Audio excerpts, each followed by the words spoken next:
Dhaka Uttara Diabari milestone স্কুলের যে ঘটনা, আসলে ভাই খুবই মর্মান্তিক দুর্ঘটনা। এটা খুবই দুঃখজনক ব্যাপার।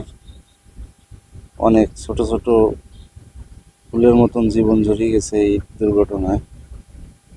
আজকে একটা সৈনিক তৈরি করতে যেয়ে দেখেন কতগুলো জীবন ধ্বংস হয়ে গেল। একদম একদম ফুলের মতন নিষ্পাপ জীবন ধ্বংস হয়ে গেল।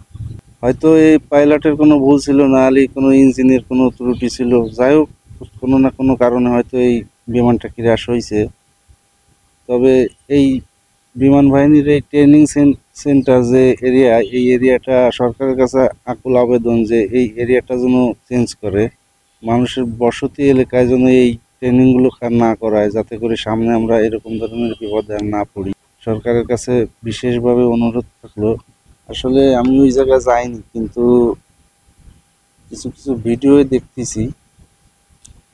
আসলে এই ভিডিওগুলো দেখে অনেক কষ্ট লাগতেছে।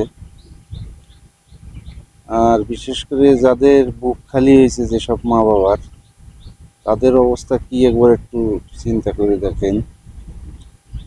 আসলে আপনজন যার চলে যায়, সেই জানে যে আপনজন হারানোর কষ্ট কতটা। আমরা হয়তো অনুভব করতেছি, কিন্তু আসলে যার চলে গেছে সেই বুঝতেছে যে কতটা কষ্ট।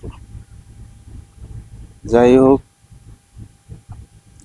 কর্তৃপক্ষের কাছে আমাদের অনুরোধ যে এই যে যে বিমানগুলো ট্রেনিংয়ের জন্য উড়ানো হয়, এই বিমানগুলোর জন্য কোনো লোকালয়ের ভিতরে ট্রেনিং না করানো হয়।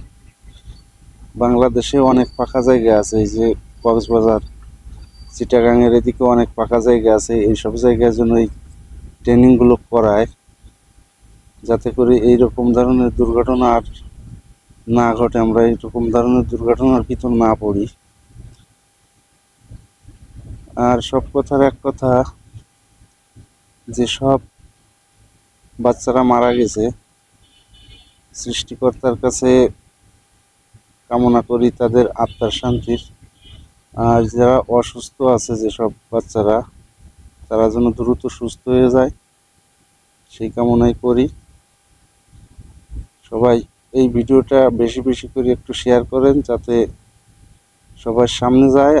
আর সবাই ভিডিও বানান এই ধরনের ভিডিও, যাতে করে এই ট্রেনিং বিমানগুলো কার বসতি এলাকায় না ওড়ায়, যেন ফাঁকা কোনো স্থানে এই ট্রেনিং সেন্টারগুলো বানায়। সবাই ভালো থাকবেন, সুস্থ থাকবেন। ধন্যবাদ।